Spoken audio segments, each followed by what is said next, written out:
किसी ने नहीं सोचा था कि ये इंसानी इतिहास का आखिरी टर्निंग पॉइंट होगा। एक अनप्रेसिडेंटेड सनस्पॉट एक्सप्लोजन के साथ एक भयानक कोल्ड वेव आई और उसके बाद इस दुनिया ने कभी गर्मी नहीं देखी। सिर्फ 3 दिनों के अंदर ग्लोबल टेम्परेचर 0 से गिरकर -50 डिग्री तक पहुंच जाएगा। और मैं जिस रिटर्न ट्रेन में सफर कर रहा था वो इस भारी बर्फबारी की वजह से पहाड़ों के बीच फंस गई। जैसे ही ट्रेन के बाहर का टेम्परेचर अचानक -100 डिग्री तक गिरा, ट्रेन का पावर सिस्टम पूरी तरह क्रैश हो गया। ट्रेन के अंदर लोग सप्लाईज लूटने के लिए एक दूसरे के खून के प्यासे हो गए और मेरी गर्लफ्रेंड लियू रुयान ने एक एक्सट्रीम कोल्ड वेदर सूट पाने के लिए मेरे खिलाफ साजिश रची और मुझे ट्रेन के गैप्स में फंसी बर्फ साफ करने के बहाने बाहर भेज दिया। जैसे ही दरवाजा खुला, मेरी गर्लफ्रेंड ने मुझे ट्रेन से बाहर धक्का दे दिया और मैं खुली आंखों के साथ जिंदा जमकर मर गया। लेकिन मैं रीबॉर्न हो चुका था। मैंने खुद को फिर से अपनी गर्लफ्रेंड के साथ उसी नाइट में ट्रेन में चढ़ते हुए पाया, लेकिन इस बार मैं पूरी तरह से आर्म्ड था और समय से पहले ही ट्रेन से उतर गया। बिना पीछे मुड़े मैं अपने बर्फ में छोड़े हुए मार्क्स को फॉलो करते हुए अपने गर्म बंकर बेस में वापस लौट आया। किसी को नहीं पता था कि मैं रीबॉर्न हो चुका हूं और किसी ने सपने में भी नहीं सोचा होगा कि स्प्रिंग फेस्टिवल के बाद काम पर लौटने वाली वो ट्रेन एक डेथ ट्रिप बन जाएगी। तभी मुझे महसूस हुआ कि एक गर्म हवा तेजी से मेरी नाक में गई। मैंने झटके से अपनी आंखें खोली और मेरे प्यूपिल्स तेजी से सिकुड़ गए। मैं झटके से अपनी सीट से खड़ा हो गया। मेरे बगल में बैठी लड़की मेरे इस अचानक मूवमेंट से डरकर पीछे हट गई। मैंने नीचे अपने हाथों को देखा, वो बिल्कुल नॉर्मल थे।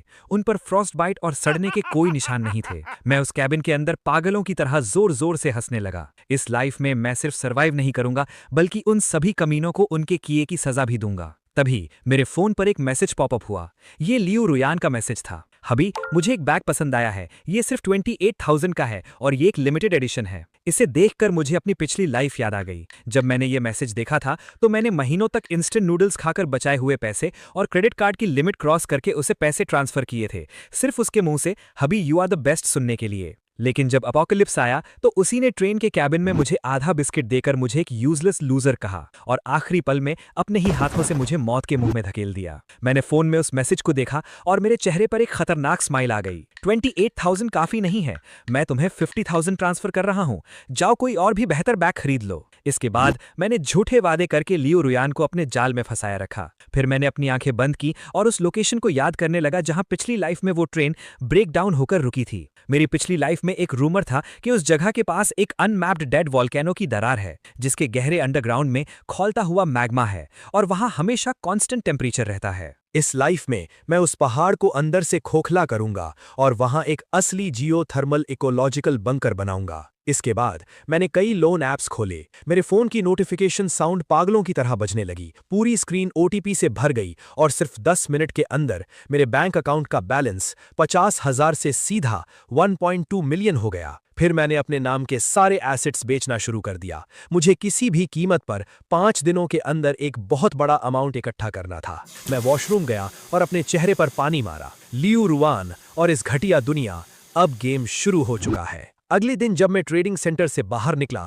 तो मैंने अपने फोन पर चेक किया। अगर सारा प्रोसेस सही रहा तो 3 दिन बाद मेरे पास 4.5 मिलियन का फंड होगा। लियू रुयान को बेवकूफ बनाए रखने के लिए मैं उसे सीधे एलवी स्टोर ले गया। उस दिन मैंने लियू रुयान को दिखाया कि अपोकलिप्स से पहले की क्रेजी पार्टी क्या होती है। 2,60,000 का बैग मैंने कैश में ले लिया और एक पॉश मकान बुक की जिसका इंटीरियर सबसे महंगा बोर्डो रेड था। हालांकि कार की डिलीवरी में 1 महीना लगने वाला था, लेकिन मैंने बिना कुछ सोचे अपने क्रेडिट कार्ड से 50,000 का एडवांस पेमेंट कर दिया। उसके बाद हम एक हाई एंड वेस्टर्न रेस्टोरेंट में कैंडल लाइट डिनर करने गए। 20,000 की एक रेड वाइन बॉटल मैंने बिना पलक झपकाए ऐसी 2 बॉटल्स खुलवा दी। लियू रुयान को लग रहा था जैसे वो कोई सपना देख रही है। वो पागलों की तरह सोशल मीडिया पर शो ऑफ कर रही थी और मुझे एकदम इम्प्रेस होकर देखते हुए बोली, डार्लिंग, हम शादी कब कर रहे हैं? मेरी मॉम कह रही थी कि अगर डाउरी का पैसा मिल जाए तो हम इसी साल शादी कर सकते हैं। उसने मुझे टेस्ट करने के लिए पूछा। मैंने अपने रेड वाइन के ग्लास को घुमाया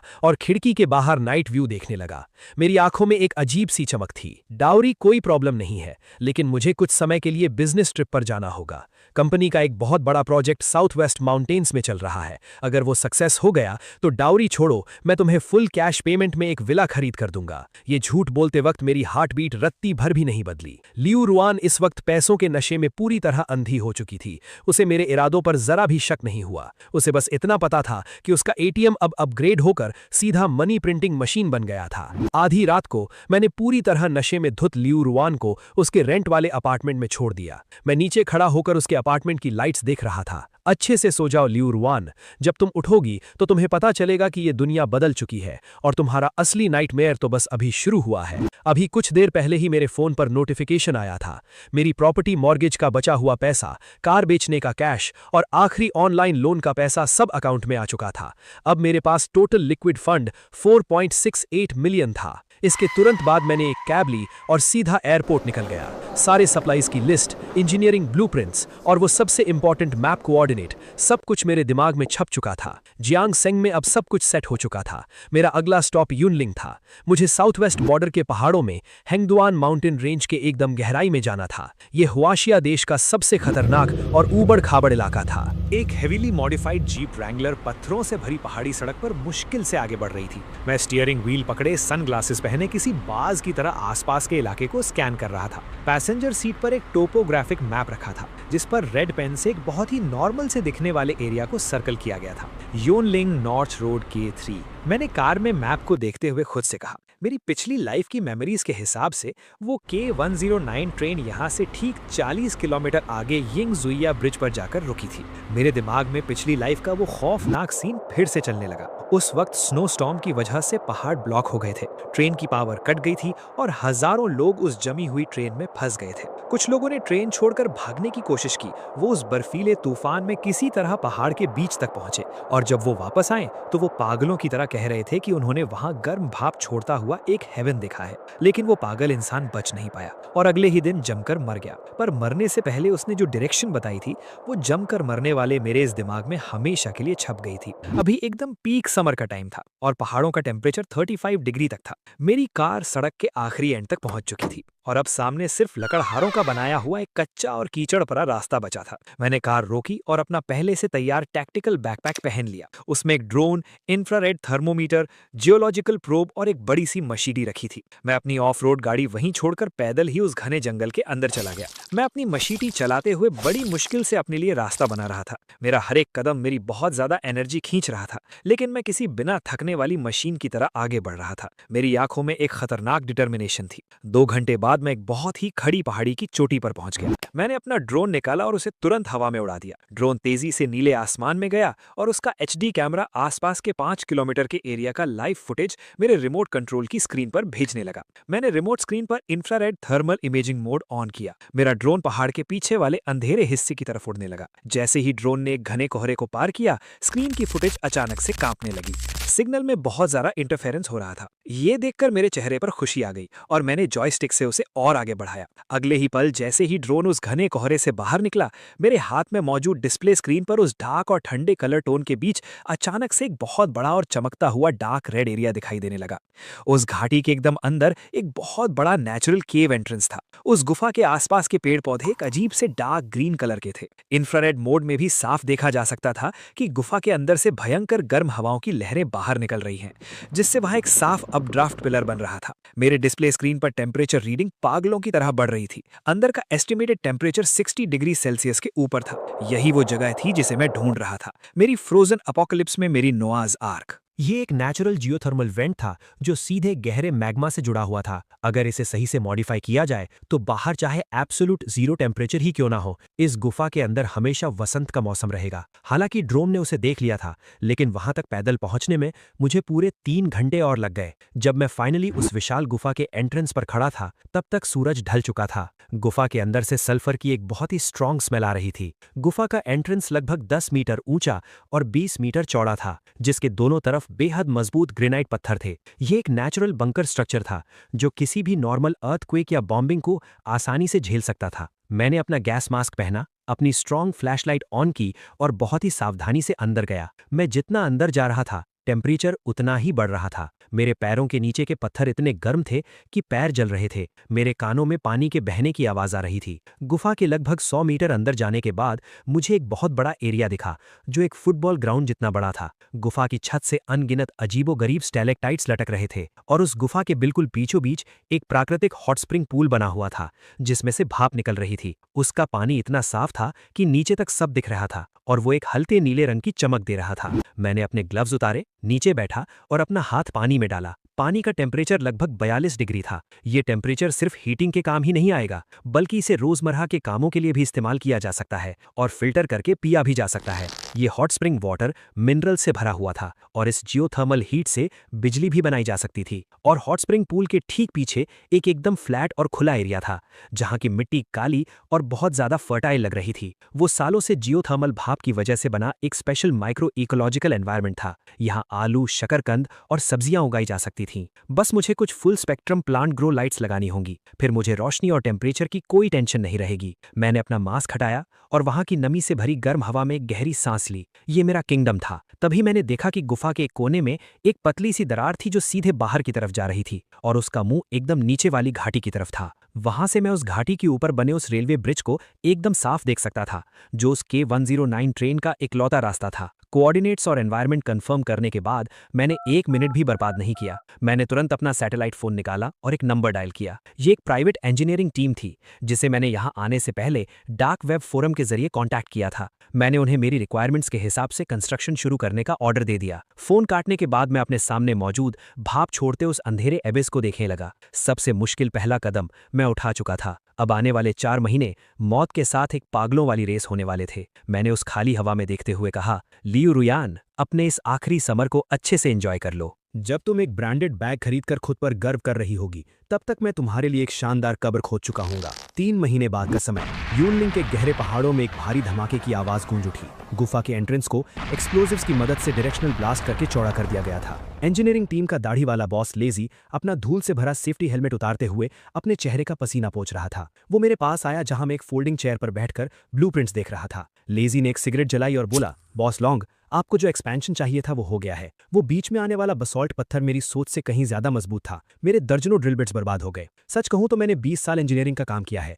मैंने अमीरों के लिए वाइन सेलर्स खोदे हैं और आम लोगों के लिए बंकर्स बनाए हैं, लेकिन आप जैसा पागल इंसान मैंने अपनी जिंदगी में पहली बार देखा है। ये सुनकर मैंने अपना सिर तक नहीं उठाया। मैंने अपने हाथ में पकड़े रेड पेन से ब्लूप्रिंट के एक वेंटिलेशन डक्ट पर जोर से गोला बनाया और कहा, पैसे की कोई टेंशन नहीं है, मुझे बस स्पीड चाहिए। हमारे पास सिर्फ 30 दिन हैं और मुझे ये गुफा एक आयरन बकेट जैसी इम्पेनेट्रेबल चाहिए। पिछले 3 महीनों से 24 घंटे 3 शिफ्ट्स में पागलों की तरह कंस्ट्रक्शन चल रहा था। सभी वर्कर्स लेजी समेत ओवरटाइम करके इस प्रोजेक्ट को खत्म करने में लगे हुए थे। कंस्ट्रक्शन की पूरी पेमेंट इकट्ठा करने के लिए मैंने इन 3 महीनों के टाइम गैप का फायदा उठाया। मैंने इंटरनेशनल फ्यूचर्स लेवरेज के जरिए कुछ क्रैश होने वाली छोटी क्रिप्टो करेंसीज को शॉर्ट सेल किया और किसी चमत्कार की तरह ढेर सारा क्विक मनी कमा लिया। फिर मैंने वो सारे मिलियंस का फंड इस गुफा को अपग्रेड करने में लगा दिया। अब ये गुफा एक असली डूम्सडे इकोलॉजिकल बंकर का रूप ले चुकी थी। सबसे पहले था एंट्रेंस डिफेंस एरिया। उस बड़े से नेचुरल एंट्रेंस को मोटे रीइंफोर्स्ड कंक्रीट से पूरी तरह ब्लॉक कर दिया गया था। वहां सिर्फ 3 मीटर ऊंचा और 2.5 मीटर चौड़ा एक कस्टम ब्लास्ट डोर लगाया गया था। इसका वजन 5 टन था और ये कॉम्पोजिट आर्मर स्टील से बना था। अगर कोई इस पर आरपीजी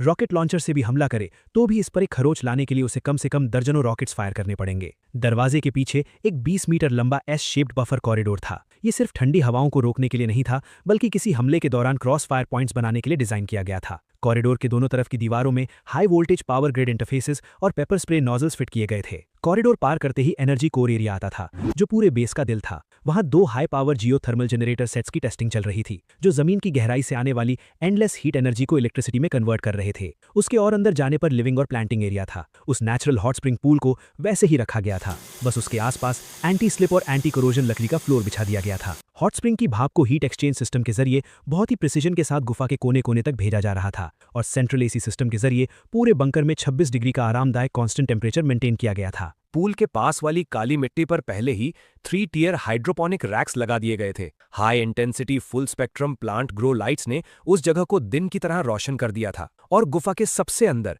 जो कि सबसे ऊंचे रॉक प्लेटफॉर्म पर था, वहां मेरा कोर लिविंग रूम था। इसे double layer sound proof glass से बाकी एरिया से अलग किया गया था। अंदर का इंटीरियर एकदम मिनिमलिस्ट इंडस्ट्रियल स्टाइल का था, जिसमें एक बहुत बड़ा सॉफ्ट बेड और एक लेदर सोफा सेट रखा था। बगल वाले हिस्से में एक बहुत बड़ा ओपन किचन था और एक पूरी दीवार पर 8 बड़े 55 इंच HD स्क्रीन्स वाली मॉनिटरिंग वॉल लगी थी। मैंने रिमोट कंट्रोल उठाया, एक बटन दबाते ही स्क्रीन का व्यू चेंज हुआ और कैमरा जूम इन हो गया। स्क्रीन पर घाटी की गहराई में सांप की तरह मुड़ती हुई एक रेलवे ट्रैक दिखाई देने लगी और वो गहरी खाई के ऊपर बना यिंगजुया ब्रिज। वीडियो क्वालिटी इतनी ज्यादा क्लियर थी कि रेलवे ट्रैक पर लगी जंग भी साफ दिखाई दे रही थी। मैंने जानबूझकर ये कैमरा ब्रिज से सिर्फ 300 मीटर दूर एक 1000 साल पुराने पाइन ट्री के खोखले तने के अंदर लगवाया था। इसकी हाइट बहुत ज्यादा थी और यहाँ से व्यू एकदम परफेक्ट आ रहा था। मैंने उस खाली रेलवे ट्रैक को देखा, मेरी आंखों में एक खून की प्यासी चमक आ गई और मेरे दिमाग में फ्यूचर के सीन्स घूमने लगे। 5 महीने बाद आने वाली उस बर्फीली रात में निराशा और पापों से भरी वो K109 ट्रेन इसी ट्रैक पर आकर रुक जाएगी और मैं इस गर्म कमरे में बैठकर अपने हाथ में रेड वाइन का ग्लास हिलाते हुए ह्यूमैनिटी के नाम पर होने वाले इस खौफनाक ड्रामा को मजे से देखूंगा। इसके अलावा मैंने एक माइक्रोफोन कंसोल भी सेटअप करवाया था और पहाड़ की उस दरार में एक डायरेक्शनल लाउडस्पीकर छिपा दिया था। अगर मैं यहाँ से कुछ भी बोलूं तो मेरी आवाज पूरी घाटी में गूंज उठेगी, यहाँ तक कि उस ट्रेन के अंदर तक सुनाई देगी। जल्द ही वो दिन आ गया जब इंजीनियरिंग टीम को वापस जाना था। लेजी अपने फोन में अभी अभी आए फाइनल पेमेंट के जीरोस को बार बार गिन रहा था और उसके चेहरे पर एक बहुत बड़ी मुस्कान थी। बॉस लॉन्ग, मुझे नहीं पता कि आप असल में क्या करने वाले हैं, लेकिन आप बहुत ही स्ट्रेट फॉरवर्ड इंसान हैं। फ्यूचर में भी ऐसा कोई काम हो तो मुझे जरूर याद कीजिएगा। मैं उस विशाल ब्लास्ट डोर के सामने खड़ा था और मेरे पीछे मेरा पूरी तरह से सील हो चुका बंकर था। मैं नॉर्मल दुनिया में वापस जा रहे उन वर्कर्स को देख रहा था और मेरे दिल में उनके लिए कोई दया नहीं थी। उन्हें नहीं पता था कि उन्होंने अभी अभी अपने ही हाथों से इस प्लैनेट की आखिरी नोआज आर्क बनाई है और वो इस भारी रकम को लेकर शहर वापस तो जा रहे हैं, लेकिन इससे पहले कि वो इसे खर्च कर पाएं 2 महीने बाद कोल्ड वेव आ जाएगी और वो सब जमकर पत्थर जैसी लाशें बन जाएंगे। इस वक्त मेरा बंकर पूरी तरह तैयार था, लेकिन इसके अंदर कोई भी सप्लाईज नहीं थे। अब आने वाला 1 महीना मेरा सामान इकट्ठा करने का टाइम था। मैंने 12 हैवी ट्रक्स के कॉन्वॉय को हायर किया और सीधा दूसरे स्टेट्स के बड़े होलसेल मार्केट से सारा सामान खरीदना शुरू कर दिया। सर्वाइवल के लिए जरूरी खाने पीने के सामान से लेकर ठंड से बचने वाले कपड़े और फर्स्ट एड मेडिकल इक्विपमेंट्स तक मैंने सब कुछ अपने गुफा वाले बंकर में भर दिया। मैंने स्पेशल कॉन्टैक्ट्स के जरिए 2 स्टैप प्रूफ सूट्स और राइट हेलमेट्स का भी जुगाड़ कर लिया था। जब आखिरी ट्रक भी अपना सामान उतार कर चला गया तो मैं उन पहाड़ों की तरह लगे सप्लाईज के बीच खड़ा था। गुफा की छत तक छू रहे उन कार्डबोर्ड बॉक्सेस को देखकर मेरे दिमाग में डोपामीन का एक ऐसा रश दौड़ा जो मैंने पहले कभी महसूस नहीं किया था। अब कोल्ड वेव आने में 2 महीने से भी कम का वक्त बचा था। इन 2 महीनों में भले ही मैं पहाड़ों में था, लेकिन मैं हर दिन ल्यू रुवान को मैसेज करता था। मैंने अपने उस प्यार में पागल बॉयफ्रेंड वाले कैरेक्टर को पूरी तरह मेंटेन रखा था और अब तो मैं उसे पहले से ज्यादा पैसे दे रहा था। बस फर्क इतना था कि डायरेक्ट ट्रांसफर की जगह अब मैं उससे बड़े बड़े वादे करता था और छोटे छोटे अमाउंट्स ट्रांसफर करता था। मैंने फोन से ल्यू रुवान को मैसेज किया कि साउथ वेस्ट वाला प्रोजेक्ट अब एकदम क्रिटिकल स्टेज पर पहुंच गया है, इसलिए मैं यहां से निकल नहीं सकता, लेकिन मैंने तुम्हारे लिए एक सरप्राइज प्लान किया है। स्प्रिंग फेस्टिवल पर हम रुईचेंग में स्कीइंग करने चलेंगे। मैंने एक टॉप क्लास ट्रिप बुक कर ली है और हमारे कुछ बड़े क्लाइंट्स भी साथ आ रहे हैं। तुम पहले से तैयारी कर लो। घर के सारे मोटे और गर्म कपड़ों को निकालकर फेंक दो। वो पुराने कपड़े अब तुम्हारे स्टेटस से मैच नहीं करते, उन्हें बेच ही दो तो अच्छा है। वहां पहुंचने के बाद मैं तुम्हें इस सीजन के सबसे लेटेस्ट लग्जरी डिजाइनर कपड़े दिलाऊंगा। ये आखिरी मैसेज भेजने के तुरंत बाद मैंने उसे एक फेक इलेक्ट्रॉनिक ट्रेन टिकट भेज दिया और वो टिकट उसी K1019 डेथ ट्रेन का था। फिर मैंने ल्यू रुवान को कॉल किया। मैंने कहा हम पहले इस ट्रेन से जाएंगे, जब हम वहां मिलेंगे तो उसके बाद हम प्राइवेट जेट से अपनी फाइनल डेस्टिनेशन तक जाएंगे। ट्रेन से जाने का रीजन ये है कि मैंने सुना है इस रास्ते का स्नो व्यू बहुत खूबसूरत है और मैं वो नज़ारा तुम्हारे साथ देखना चाहता हूँ।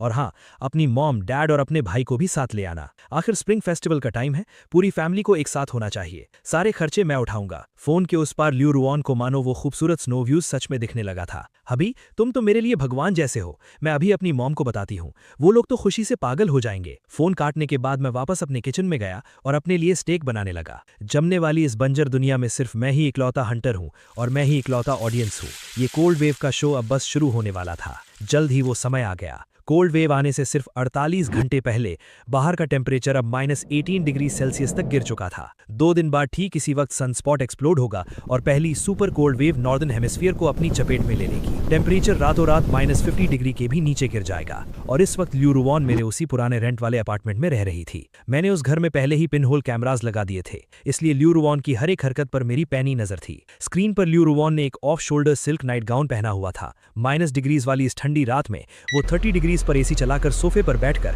अपनी मॉम से वीडियो कॉल पर बात कर रही थी। ल्यू रुयान अपने नाखूनों पर नेल पॉलिश लगाते हुए खुशी से चिल्ला रही थी, मॉम आप टेंशन मत लो, लॉन्गे इस बार सच में बहुत अमीर हो गया है। मैंने उस बैग का चेक करवाया था, वो एकदम ओरिजिनल है, 2 लाख से भी ज्यादा का, और वो कार भी। भले ही अभी तक नहीं मिली है, लेकिन उसकी एडवांस बुकिंग की रिसीट मेरे पास है। वीडियो कॉल के उस पार से एक मिडिल एज्ड औरत की तीखी आवाज आई। वो लियू रुयान की मॉम जैंग कुचिलियान थी। उसने कहा, ये तो बहुत अच्छी बात है। मैं तो हमेशा से कहती थी कि इस लड़के में बहुत पोटेंशियल है। अगर वो इतना ही अमीर है तो इस बार रियू चैंग जाकर क्या तुम उसे अपने भाई के लिए वहां एक घर खरीदने के लिए नहीं मना सकती? आगे चलकर उसे वहां पढ़ने जाना है। ये सुनकर लियू रुयान हंसते हुए बोली, मॉम, ये तो मेरे लिए बस चुटकियों का खेल है। मैंने अब उसे पूरी तरह अपने कंट्रोल में कर लिया है। अगर मैं थोड़ा सा भी नखरे दिखाऊं तो वो अपनी जान भी मुझे दे देगा। मैं अपना स्टेक खा रहा था और स्क्रीन पर उस अपार्टमेंट की मॉनिटरिंग फुटेज देख रहा था। मुझे अपने कंट्रोल में कर लिया है। लियू रुयान, तुम्हें बहुत जल्द पता चल जाएगा कि असल में किसे कौन कंट्रोल कर रहा है।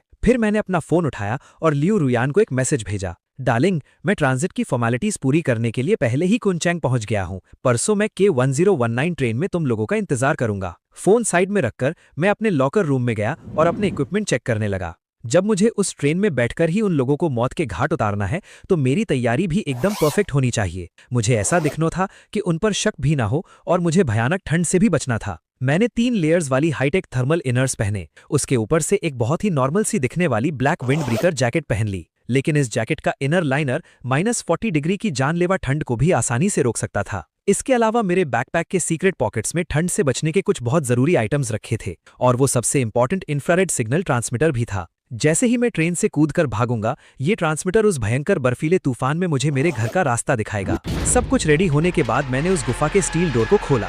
बर्फ और भयानक ठंडी हवाएं एकदम से अंदर घुस आईं। मैंने एक गहरी सांस ली और अपने कदम सीधे उस बर्फीले तूफान में बढ़ा दिए। स्प्रिंग फेस्टिवल के टाइम पर रेलवे स्टेशन का वेटिंग हॉल लोगों की भीड़ से खचाखच भरा हुआ था। तभी वीआईपी वेटिंग रूम के दरवाजे पर एक तीखी सी शिकायत करने वाली आवाज आई, उफ, दिमाग खराब हो गया है, यहाँ इतने सारे भिखारी कहाँ से आ गए? लियू रुयान ने एक पिंक ओवरकोट पहना हुआ था और उसके हाथ में वो नया क्रोकोडाइल स्किन बैग था। उसके पीछे उसकी मॉम जैंग कुचिलियान, उसका डैड लियू डाकियांग और उसका मोटा भाई लियू हाओ खड़े थे। लियू हाओ ने एक बहुत ही स्टाइलिश लेकिन बिना गर्मी देने वाली बेसबॉल जैकेट पहनी थी। उन चारों ने ही कोई खास गर्म कपड़े नहीं पहने थे। तभी अनाउंसमेंट हुई कि लोग टिकट चेक करवाकर ट्रेन में चढ़ना शुरू करें। लियू रुयान की फैमिली ने अपने हाथ में पकड़ी सॉफ्ट स्लीपर टिकट्स के दम पर पूरी अकड़ के साथ वीआईपी चैनल से एंट्री ली और उन बड़े बड़े बैग्स टांगे मजदूरों की भीड़ से बचकर निकल गए। उन्हें नहीं पता था कि उस भीड़ के एक कोने में मैं काले रंग की कैप और मास्क पहने उन्हें ही घूर रहा हूं। मैंने अपनी सॉफ्ट स्लीपर टिकट के साथ वीआईपी चैनल से एंट्री नहीं ली, बल्कि मैंने एक मजदूर के साथ अपनी सॉफ्ट स्लीपर टिकट को एक हार्ड सीट से एक्सचेंज कर लिया था। सॉफ्ट स्लीपर कैबिन भले ही कंफर्टेबल था, लेकिन वो बहुत ज्यादा बंद था, जिससे लोगों पर नजर रखना और वहां से भागना मुश्किल होता। हार्ड सीट वाला कैबिन भले ही अस्त व्यस्त था, लेकिन वो दरवाजे के पास था और वहां से मैं तबाही के असली नज़ारे को ज्यादा करीब से देख सकता था। ट्रेन एकदम सही समय पर चली और उस अंतहीन सफेद बर्फीले बंजर इलाके में आगे बढ़ने लगी। कैबिन का हीटर इतनी तेजी से चल रहा था कि लोगों को गर्मी लगने लगी और उन्होंने अपने जैकेट्स उतार दिए। लोग आराम से मूंगफली खा रहे थे, बातें कर रहे थे और ताश खेल रहे थे। जैसे ही ट्रेन शहर से बाहर निकली, बाहर का नज़ारा एकदम वीरान होने लगा। मैं खिड़की के पास वाली सीट पर बैठा था ताकि मौका मिलते ही ट्रेन से कूद सकूं। अचानक मेरा फोन वाइब्रेट हुआ। लियो रुयान ने वीडियो कॉल की थी। मैं थोड़ा झिझका, फिर मैंने कॉल उठा ली, लेकिन मैंने अपना चेहरा नहीं दिखाया। मैंने कैमरा को खिड़की के बाहर के अंधेरे शीशे के रिफ्लेक्शन की तरफ कर दिया। फोन से लियो रुयान की आवाज आई, हेलो हबी, तुम कहाँ हो? हम कैबिन नंबर 9 में हैं। ये बहुत ही शानदार है, तुम अभी तक यहाँ क्यों नहीं आए? मैंने अपनी आवाज धीमी की और एक हल्की सी थकी हुई टोन में कहा, मैं अभी पैंट्री कार में बैठकर कुछ काम निपटा रहा हूँ। यहाँ सिग्नल थोड़ा कम है, तुम लोग आराम करो, मेरा इंतजार मत करो, मैं अपना काम खत्म करके आता हूँ। लियो रुयान नखरे दिखाते हुए बोली, उफ, तुम भी ना ट्रिप पर आकर भी काम कर रहे हो, जल्दी आना। मॉम कह रही थी कि उन्हें रियू चैंग में घर खरीदने के बारे में तुमसे कुछ बात करनी है। ये सुनकर मेरे चेहरे पर एक डरावनी सी मुस्कान आ गई। मैंने कहा, आंटी से कहो कि वो टेंशन ना लें, घर उन्हें जरूर मिलेगा, एक बहुत बड़ा घर जिसमें वो हमेशा के लिए रह सकती हैं। और मैंने कॉल काट दी। फोन का सिग्नल फुल से गिरकर सिर्फ एक डंडे पर आ गया था। ट्रेन अब पहाड़ों के बीच घुस रही थी। 3 घंटे बाद ट्रेन पूरी तरह से हैंगडुआन माउंटेन रेंज के एकदम बीचों बीच होगी और तब सिग्नल पूरी तरह से गायब हो जाएगा। रात के 11 बजे कैबिन का टेम्परेचर कुछ अजीब होने लगा। जो हवा पहले इतनी गर्म थी वो अब धीरे धीरे ठंडी होने लगी थी। वो बच्चे वाली माँ ने अपने बच्चे को वापस से उसकी गर्म जैकेट पहना दी थी। लोगों ने शिकायत करना शुरू कर दिया, क्या हो गया? क्या हीटर खराब हो गया है? लेकिन मुझे पता था कि हीटर खराब नहीं हुआ है, बल्कि बाहर का टेम्परेचर बहुत ही खतरनाक स्पीड से गिर रहा था। मैंने अपनी घड़ी का बैरोमीटर और टेम्परेचर रीडिंग देखी। कैबिन के अंदर का टेम्परेचर 15 डिग्री दिखा रहा था। मेरा अंदाजा था कि बाहर का टेम्परेचर -40 डिग्री तक गिर चुका था। अचानक अनाउंसमेंट में ट्रेन कैप्टन की घबराई हुई आवाज गूंज उठी। सभी पैसेंजर्स कृपया ध्यान दें,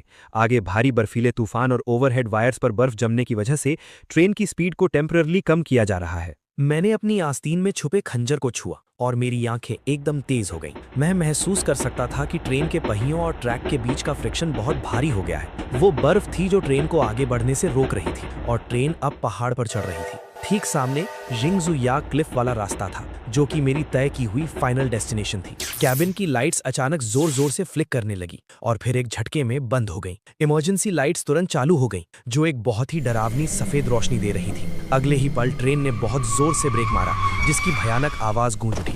इतनी भारी मोमेंटम की वजह से कई लोग जो खड़े थे वो सीधे जमीन पर गिर पड़े। मैं अपनी सीट पर एकदम मजबूती से बैठा रहा और बिल्कुल नहीं हिला। मैंने बर्फ से जमी खिड़की के पार देखा। मुझे बाहर उस गहरी खाई का हल्का सा आउटलाइन दिखाई दे रहा था। मेरे सिर के ठीक ऊपर 500 मीटर की ऊंचाई पर मेरा वो वसंत की तरह गर्म जियोथर्मल बंकर था और ये जगह अब बहुत जल्द एक असली डीप फ्रीजर बनने वाली थी। इस वक्त कैबिन नंबर 9 में लियू रुयान की परिवार कंबल ओढ़े ठंड से कांप रहा था। लियू हाओ ने गुस्से में अपना फोन जमीन पर पटक दिया। ये कैसी घटिया ट्रेन है? लाइट कैसे चली गई? नेटवर्क भी नहीं है। मेरा गेम एकदम पीक पर था। रुयान, जल्दी से लॉन्ग ग को बोल कि वो हमें यहाँ से लेकर जाए। इस घटिया जगह पर तो ठंड से जान निकल रही है। ये सुनकर लियू रुयान ने तुरंत अपना फोन निकाला और मेरा नंबर डायल किया। ये क्या हो रहा है? सिग्नल क्यों नहीं है? अपने फोन को देखकर लियू रुयान बुरी तरह घबरा गई। उसने अपना वो पतला सा पिंक कोट कसकर पकड़ लिया। एक ऐसा डर जो उसने पहले कभी महसूस नहीं किया था उसके दिल में छाने लगा। उसी वक्त कैबिन नंबर 14 में मैं अपनी सीट से उठा। मैंने अपनी जैकेट की चेन ऊपर तक खींची और अपने टैक्टिकल ग्लव्स पहन लिए। इमरजेंसी लाइट्स की उस हल्की सी रोशनी में मैंने अपने आसपास मौजूद उस घबराई हुई भीड़ को देखा। कोई रो रहा था, कोई गालियां दे रहा था और कुछ लोग खिड़की तोड़ने की कोशिश कर रहे थे। फिर मैंने अपना बैकपैक पहना और जब ट्रेन स्टाफ ट्रैक्स चेक करने के लिए भागा तो उसी अफरा तफरी का फायदा उठाकर मैं चुपके से ट्रेन के कैबिन्स के बीच वाले कनेक्शन एरिया की तरफ बढ़ गया। मुझे सबसे पहला काम लियू रुयान को ढूंढना नहीं था, बल्कि मुझे नर्क का वो दरवाजा खोलना था, ताकि मैं इस पूरी ट्रेन के लोगों को उस जमा देने वाली हवा का एक शानदार तोहफा दे सकूं।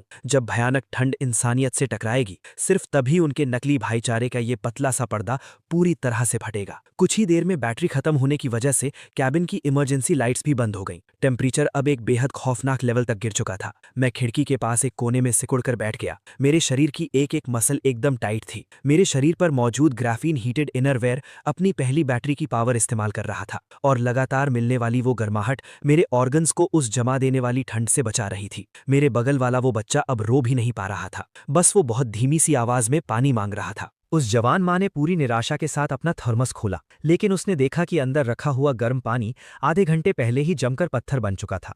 वो पागलों की तरह अपने शरीर की गर्मी से उस थर्मस को गर्म करने की कोशिश करने लगी, लेकिन इसका कोई भी फायदा नहीं होने वाला था। तभी आगे की सीट से किसी के जोर से चिल्लाने की आवाज आई, अपने कपड़े उतारो, जल्दी से अपने कपड़े उतार कर मुझे दो। फोन की हल्की सी रोशनी में मैंने देखा कि एक पतली सी लेदर जैकेट पहने हुआ टैटूज वाला एक भारी भरकम आदमी अपने हाथ में स्विच ब्लेड पकड़े एक चश्मे वाले कॉलेज स्टूडेंट को धमका रहा है। उस स्टूडेंट ने एक बहुत ही मोटी बोसीडैंग डाउन जैकेट पहनी हुई थी। कुछ देर पहले तक ये जैकेट सिर्फ एक मामूली सा कपड़ा थी, लेकिन अब ये एक जिंदगी थी। वो स्टूडेंट डर के मारे पूरी तरह कांप रहा था। उसके आंसू और नाक का पानी पल भर में उसके चेहरे पर ही जम गया था। भाई, ऐसा मत करो, अगर मैंने ये तुम्हें दे दी तो मैं ठंड से मर जाऊंगा। तो फिर अभी मर जा। उस भारी आदमी की आंखें लाल थीं और वो हमला करने ही वाला था। आसपास के लोग जोर से चिल्लाए, लेकिन ज्यादातर लोग डर के मारे पीछे खिसक गए। कोई भी उसकी मदद करने के लिए आगे नहीं आया। इस भयानक ठंड और खौफ के सामने इंसान की मोरालिटी खिड़की पर जमी बर्फ से भी ज्यादा कमजोर होती है। उस स्टूडेंट ने उस भारी आदमी के गुस्से वाले चेहरे को देखा और कांपते हुए अपनी वो जान बचाने वाली जैकेट उतार दी।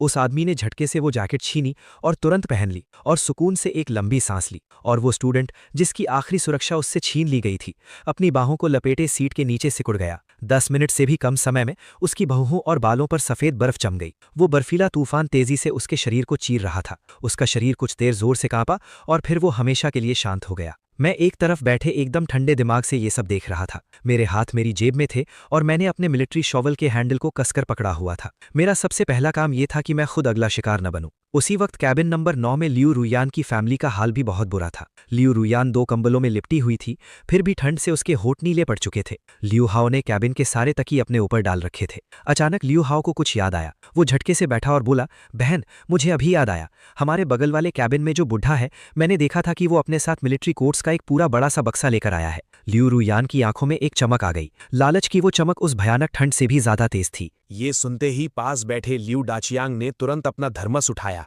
चलो हम जाकर कुछ कोर्ट सुधार मांगते हैं, वो बुढ़ा अकेला हमारा क्या ही बिगाड़ लेगा। जामचुई लियान ने भी पूरे कॉन्फिडेंस के साथ हामी भरी। हाँ बिल्कुल, जब लौंगा आ जाएगा तो हम उसे डबल पैसे दे देंगे। जिंदा बचने की भूख में उस परिवार के चारों लोगों ने अपनी असलियत दिखा दी। उन्होंने अपने कैबिन का दरवाजा खोला और सीधा बगल वाले कैबिन में घुस गए। कुछ ही सेकंड बाद बगल वाले कैबिन से उस बूढ़े आदमी के चिल्लाने और किसी भारी चीज के टकराने की आवाजें आने लगी और फिर सामान इधर उधर फेंकने की आवाजें आने लगी। थोड़ी देर बाद लियू रुयान का पूरा परिवार अपने कैबिन में वापस आ गया। उन चारों ने एक भद्दी सी हरे रंग की पुरानी मिलिट्री कोट पहनी हुई थी। वो कोट्स देखने में बहुत गंदी थीं, लेकिन उसमें भरी हुई मोटी रुई की गर्माहट से उन्हें इतना सुकून मिला कि वो राहत की सांस लेने लगे। और उस बूढ़े आदमी का क्या हुआ, इस बात से उन्हें कोई फर्क नहीं पड़ता था। लियू रुयान उस मिलिट्री कोट में लिपटी हुई थी और उसने अपने हाथ में वो क्रोकोडाइल स्किन बैग कसकर पकड़ा हुआ था। उसने खिड़की के बाहर उस काले बर्फीले तूफान को देखा और पहली बार उसके दिल में एक भयानक खौफ पैदा हुआ। सुबह के 4 बजे हार्ड सीट कैबिन के हालात पूरी तरह से आउट ऑफ कंट्रोल हो रहे थे। उस टैटूज वाले भारी आदमी को जिसने जैकेट छीनी थी, मानो खून का स्वाद लग गया था। वो अब पूरे कैबिन में किसी भूखे जानवर की तरह अपना अगला शिकार ढूंढने लगा और बहुत जल्द उसकी नजर कोने में बैठे मुझ पर पड़ी।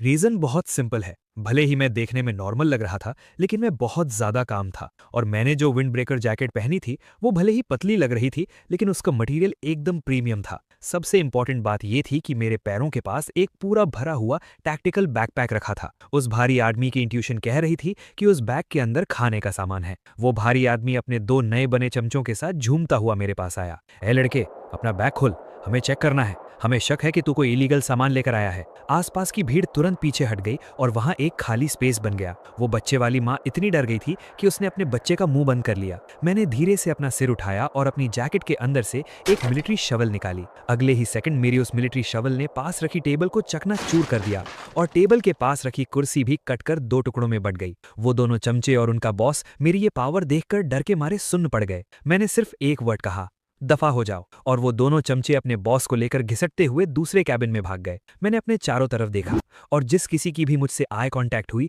उसने डर के मारे अपना सिर नीचे झुका लिया। मैंने अपनी घड़ी देखी। ट्रेन इस वक्त मेरी डिसाइड की हुई एस्केप लोकेशन पर रुकी थी, जो यिंगजुइया ब्रिज का स्टार्टिंग पॉइंट था। यहाँ से मेरे जियोथर्मल बंकर का स्ट्रेट डिस्टेंस सिर्फ 800 मीटर था और वर्टिकल हाइट का डिफरेंस 300 मीटर था। मैंने अपना बैकपैक पहना और उसी अफरा तफरी का फायदा उठाकर मैं कैबिन्स के बीच वाले वॉशरूम की तरफ गया। मैंने अपने बैकपैक से एक स्ट्रॉन्ग डी-आइसिंग स्प्रे निकाला और उसे खिड़की के जमे हुए गैप्स पर जोर से स्प्रे किया। फिर मैंने खिड़की पर एक जोरदार लात मारी। वो पहले से ही जमकर कमजोर हो चुका शीशा एक ही झटके में टूटकर बिखर गया और बाहर की वो पागल कर देने वाली बर्फीली हवा इंस्टेंटली ट्रेन के अंदर घुस गई। मैंने बिना एक सेकंड भी वेस्ट किए सीधा ट्रेन से बाहर छलांग लगा दी। ये हवा से बनी एक थिक स्नो एरिया थी। 2 मीटर मोटी उस बर्फ की लेयर ने किसी स्पंज की तरह मेरे गिरने के इम्पैक्ट को सोख लिया। मैं उस बर्फ के गड्ढे से किसी तरह संघर्ष करके बाहर निकला। मैंने पीछे मुड़कर देखा। मेरे 100 मीटर नीचे वो K1019 ट्रेन उस खाई के ब्रिज पर किसी जमी हुई मरी सांप की तरह पड़ी थी। कैबिन की इमरजेंसी लाइट्स टिमटिमा रही थी और अंदर से आ रही रोने और चीखने चिल्लाने की आवाजें मुझे हल्की हल्की सुनाई दे रही थी। मैंने अपना बैकपैक खोला, एक प्रोफेशनल आइस एक्स और क्रैम्पॉन्स का एक जोड़ा निकाला और तुरंत अपने गॉगल्स पहन लिए। मैंने गॉगल्स का नाइट विजन मोड ऑन किया और वो सफेद बर्फीली दुनिया अब हरी दिखने लगी। मेरे ठीक सामने 60 डिग्री के स्लोप वाला एक बेहद खड़ी चढ़ाई वाला पहाड़ था। मैंने अपने इक्विपमेंट्स के सहारे एक एक कदम ऊपर चढ़ना शुरू किया। 50 मीटर ऊपर चढ़ने के बाद मेरी उंगलियां सुन्न होने लगी थीं। हीटिंग ग्लव्स होने के बावजूद मेरे हाथों का ब्लड सर्कुलेशन अब जवाब दे रहा था। 100 मीटर चढ़ने के बाद मेरी जांघों के मसल्स में भयंकर ऐंठन होने लगी। मैंने अपनी जीभ को दांतों से जोर से काटा ताकि उस तेज दर्द से मैं खुद को होश में रख सकूं। जिंदा बचने की इसी जिद ने मुझे पूरे 2 घंटे तक मौत की उस चढ़ाई पर हार नहीं मानने दी। जब मैं फाइनली उस आखिरी चट्टान को पार करके ऊपर पहुंचा तो मेरे सामने बाहर की तरफ निकला हुआ एक बहुत बड़ा पत्थर था और उस पत्थर के नीचे वाले अंधेरे हिस्से में मेरा वो परफेक्टली हिडन गुफा का एंट्रेंस शांति से मेरा इंतजार कर रहा था। मैं लड़खड़ाते हुए वहां भागा और ब्लास्ट डोर के ऊपर लगी कैमोफ्लाज नेट और बर्फ को हटा दिया, जिससे वो ठंडी टाइटेनियम अलॉय वाली तिजोरी जैसा दरवाजा बाहर आ गया। मैंने अपने कांपते हाथों से ग्लव्स उतारे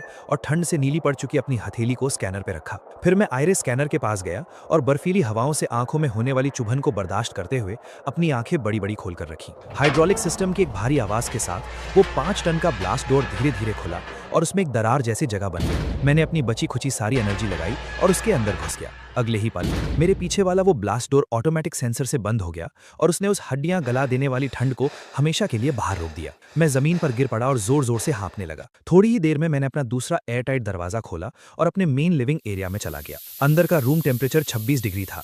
हवा में पौधों की एक हल्की हल्की मीठी खुशबू थी और सेंट्रल ह्यूमिडिफायर बहुत ही सॉफ्ट पानी की भाप छोड़ रहा था। दूर रखे हाइड्रोपोनिक रैक्स पर सलाद के पत्ते और टमाटर बहुत ही शानदार तरीके से उग रहे थे, जो उन पिंक ग्रो लाइट्स के नीचे देखने में बहुत ही टेस्टी लग रहे थे। मैं पागलों की तरह उस गर्म हवा में सांस ले रहा था। उसके बाद मैं बाथरूम में गया और बड़े आराम से एक गर्म पानी का शावर लिया। आधे घंटे बाद मैंने एक व्हाइट बाथरूम पहना और अपने हाथ में भाप छोड़ती हुई लाटे कॉफी का एक कप लेकर अपने कोर लिविंग रूम में आ गया। मैं अपने लेदर सोफे पर बैठा, अपने पैरों को कॉफी टेबल पर रखा और बोला, पेनोरामिक मॉनिटरिंग सिस्टम ऑन करो। एक बीप की आवाज आई और दीवार पर लगी वो 85 इंच की बड़ी स्क्रीन तुरंत ऑन हो गई। स्क्रीन 9 अलग अलग हिस्सों में बट गई थी और बीच में जो सबसे बड़ी स्क्रीन थी उसमें बर्फ से आधी ढकी हुई वो K109 ट्रेन साफ दिखाई दे रही थी। मैंने कैमरा स्विच किया और कैबिन नंबर 9 के अंदर का नजारा खोल लिया। ट्रेन में चढ़ने से पहले मैंने चुपके से कॉरिडोर और कुछ छुपी हुई जगहों पर माइक्रो लिस्निंग डिवाइसेस और पिन होल कैमराज लगा दिए थे। उनकी बैटरी 2 दिनों तक चल सकती थी। स्क्रीन पर दिख रहा नजारा बहुत ही खौफनाक था। इमरजेंसी लाइट्स पूरी तरह से बंद हो चुकी थी। उस घुप अंधेरे में लियू रुयान उसी छिनी हुई मिलिट्री कोट में लिपटी हुई एक कोने में सिकुड़कर बुरी तरह कांप रही थी। लियू दाचियांग और लियू हाओ उसके बगल में पागलों की तरह कैबिन के पर्दे और चादरें फाड़ रहे थे ताकि उन्हें जलाकर थोड़ी गर्मी ले सकें। लेकिन ऑक्सीजन की कमी और उन कपड़ों के फायरप्रूफ मटेरियल होने की वजह से आग जलते ही बुझ जाती थी और उसमें से सिर्फ गला घोटने देने वाला काला धुआं निकल रहा था। अचानक मेरे फोन की रिंगटोन बजी। स्क्रीन पर आ रहे उस नाम को देखकर मेरे चेहरे पर एक खतरनाक मुस्कान आ गई। मैंने कॉल उठाई, स्पीकर ऑन किया, लेकिन मैंने कुछ नहीं कहा। लियू रुयान की आवाज बहुत ही तीखी और कानों में चुभने वाली थी, जिसमें मौत के करीब पहुंचने का पागलपन था। हबी, क्या ये तुम हो? तुम कहाँ हो? जल्दी आकर मुझे बचा लो। तुमने कहा था ना कि हम प्राइवेट जेट से जाएंगे, तुम ऐसा नहीं कर सकते। ये सुनकर मैंने अपने पास रखा वॉइस चेंजर वाला माइक्रोफोन उठाया। लियू रुयान, खिड़की के बाहर देखो। फोन के उस पार लियू रुयान सुन्न पड़ गई। उसने बिना कुछ सोचे उस अंधेरी खिड़की के बाहर देखा। पहाड़ के बीचों बीच अचानक एक बहुत ही तेज रोशनी चमक उठी। उसी वक्त मैंने अपने बंकर के ऑब्जर्वेशन डेक की सर्च लाइट ऑन कर दी थी। लियू रुयान के दिल में एक बहुत ही बुरा एहसास होने लगा और वो चीख कर बोली, तुम कौन हो? लॉन्गे कहाँ है? मुझे लॉन्गे से बात करनी है। पहाड़ के बीच से आने वाली उस तेज रोशनी को देखकर ट्रेन के अंदर मौजूद लोग पूरे 10 सेकंड तक एकदम शांत रहे और उसके बाद वो पूरी ताकत से चीख पड़े, वहां कोई है, वहां कोई है, वहां रोशनी है, बिजली है, वो पक्का कोई रेस्क्यू टीम होगी। धक्का मत दो, मुझे पहले नीचे उतरने दो। वो एक रेस्क्यू स्टेशन है। वो लोग जो ठंड की वजह से एक कोने में सिकुड़े हुए थे, अब उनके अंदर किसी पावर बूस्टर जैसी एनर्जी आ गई थी। जिंदा बचने की भूख ने उनकी अकल और यहाँ तक कि उस भयानक ठंड को भी पीछे छोड़ दिया था। लोग पागलों की तरह ट्रेन के दरवाजों और खिड़कियों पर धक्के मार रहे थे। लियू रुयान ने उस रोशनी को देखा। उसकी आंखों से निकलने वाले आंसू इंस्टेंटली जमकर बर्फ बन गए, लेकिन फिर भी वो हंस रही थी, एक बहुत ही पागल और डरावनी हंसी। मुझे पता था लॉन्गे सिर्फ मुझे डरा रहा है, वो मुझे ऐसे मरने के लिए कैसे छोड़ सकता है। उसने उस फोन को कसकर पकड़ा जो अभी तक कटा नहीं था और चीखते हुए बोली, हबी, मुझे पता था तुम अभी भी मुझसे प्यार करते हो। तुम जानबूझकर मुझे तड़पता हुआ देखना चाहते थे ना। मुझे मेरी गलती का एहसास हो गया है। मुझे सच में अपनी गलती का एहसास हो गया है। अब जल्दी से किसी को नीचे भेजो और हमें यहाँ से ले जाओ। लेकिन फोन के उस पार से सिर्फ कुछ खाने की चबाने वाली आवाज आ रही थी और फिर मेरी एकदम रिलैक्स सी आवाज आई, तुम्हें लेने आऊं? नहीं रुयान, तुम गलत समझ रही हो। इस रास्ते पर सिर्फ मैं ही चल सकता हूँ। तुम लोगों के लिए ये सीधे मौत की खाई है। अगले ही सेकंड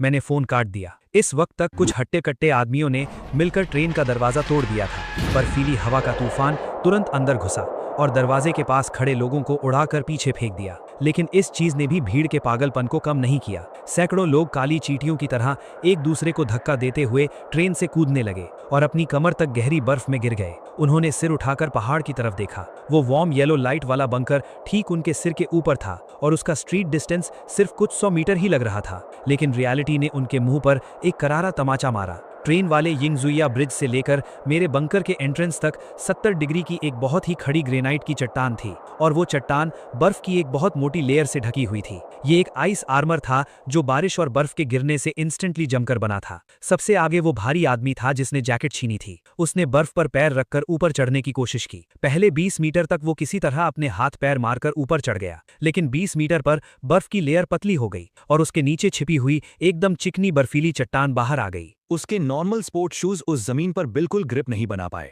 वो फिसला और सीधा नीचे भीड़ के ऊपर आकर गिरा, जिससे उसके नीचे कई लोग दब गए और भी बहुत सारे लोग पागलों की तरह ऊपर चढ़ने लगे। कुछ लोगों ने ह्यूमन पिरामिड बनाने की कोशिश की, कुछ लोगों ने अपनी उंगलियों से चट्टान के गैप्स को पकड़ने की कोशिश की, लेकिन -50 डिग्री के टेम्परेचर में चट्टान को छूते ही उनकी उंगलियों की स्किन उससे चिपक जाती थी और थोड़ा सा भी जोर लगाने पर उनकी स्किन फटने का दर्दनाक एहसास होता था। तुरंत ही चारों तरफ से दर्द से चीखने की आवाजें आने लगी। लियू रुयान की फैमिली भी उसी भीड़ के बीच में थी। लियू हाओ ने अपनी उधार ली हुई मिलिट्री कोट में लिपटे हुए कहा, बहन, हालात बहुत खराब हैं। इस पहाड़ी दीवार पर पैर टिक ही नहीं रहे हैं। लियू रुयान ने ऊपर चमक रही उस रोशनी को देखा। जिंदा रहने की वो उसकी इकलौती उम्मीद थी। उसने अपने दांत पीसे, अपने उस क्रोकोडाइल स्किन बैग को गले में लटकाया, अपने ग्लव्स उतारे और अपने नाखूनों से उस बर्फीली चट्टान को पकड़ने की कोशिश करने लगी। वो चढ़ते चढ़ते गुस्से में बोली, लॉन्गे, तू बस इंतजार कर, मैं ऊपर आऊंगी और फिर मैं तुझे घुटनों पर बिठाकर माफी मांगने पर मजबूर कर दूंगी।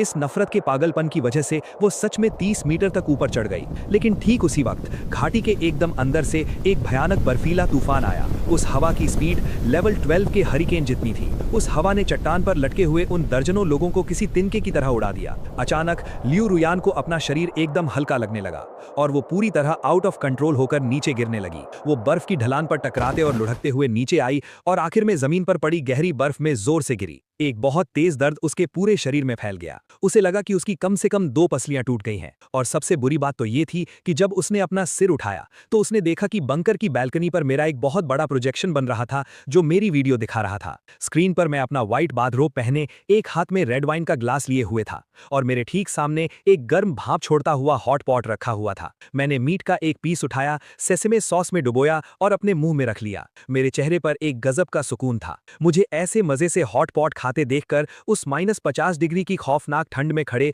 वो सभी जिंदा लोग अंदर तक टूट गए। जैकेट छीनने वाला वो भारी आदमी पूरी तरह पागल हो गया था। वो आसमान की तरफ देखते हुए रोने वाली आवाज में चीखने लगा, मुझे बस एक निवाला खाने को दे दो, सिर्फ एक निवाला, मैं तुम्हारे लिए कुछ भी करने को तैयार हूं। लेकिन उसके जवाब में लाउडस्पीकर से सिर्फ मेरी आवाज आई, गुड इवनिंग एवरीवन। मैं बस आपको एक फ्रेंडली रिमाइंडर देना चाहता हूं कि बाहर का टेम्परेचर इस वक्त -58 डिग्री है। आपके शरीर की गर्मी आपको ज्यादा से ज्यादा सिर्फ 20 मिनट तक जिंदा रख सकती है। 20 मिनट बाद तुम सब जमकर बर्फ की मूर्तियां बन जाओगे। इसलिए अगर मैं तुम्हारी जगह होता तो मैं तुरंत वापस ट्रेन में चला जाता।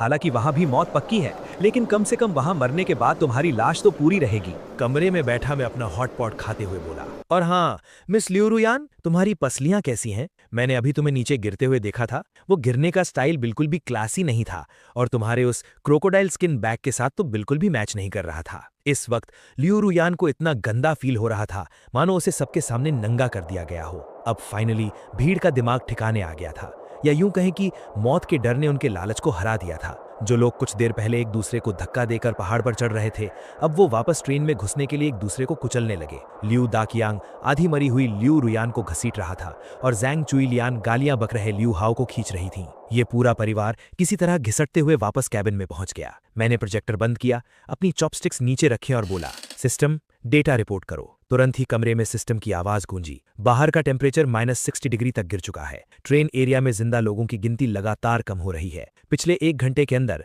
32 लोग ठंड से जमकर या पहाड़ से गिरने की वजह से मारे जा चुके हैं। ये सुनकर मैंने अपना सिर हिलाया। मेरे चेहरे पर रत्ती भर भी दया नहीं थी। मेरी पिछली लाइफ में इन लोगों ने कभी ना कभी मेरा फायदा उठाया था या मुझे धोखा दिया था। इनमें से कोई भी मासूम नहीं था। मैंने स्क्रीन पर कीड़े मकोड़ों की तरह ट्रेन में वापस घुस रहे उन लोगों को देखा। मैंने ब्रॉडकास्टिंग सिस्टम का कंट्रोल पैनल ऑन किया और अपनी उंगली से एक रेड बटन दबा दिया। ये एक प्री रिकॉर्डेड ऑडियो थी। उसके बाद मैं पीछे मुड़ा और अपने बेडरूम में सोने चला गया। ट्रेन में फंसे हुए लोगों का ये दूसरा दिन था और दोपहर के 12 बज रहे थे, लेकिन बाहर का नजारा किसी डरावनी रात जैसा था। घने बादलों ने सूरज को पूरी तरह से ढक लिया था और बर्फीले तूफान ने ट्रेन को आधा दफना दिया था। कैबिन के अंदर का टेम्परेचर -20 डिग्री था। ज्यादातर लोग अपने साथ सिर्फ थोड़ा बहुत स्नैक्स लेकर आए थे और वो सारा खाना उन्होंने कल रात घबराहट में ही खा लिया था। अब हालात ऐसे थे कि अगर किसी को एक एक्सपायर हुई कैंडी भी मिल जाए तो उसे पाने के लिए खूनी खेल शुरू हो सकता था। कैबिन नंबर 9 में लियू रुयान की फैमिली नीचे वाली सीट पर सिकुड़ी बैठी थी। उनके शरीर पर पड़ी मिलिट्री कोट्स अब उन्हें गर्मी नहीं दे रही थीं।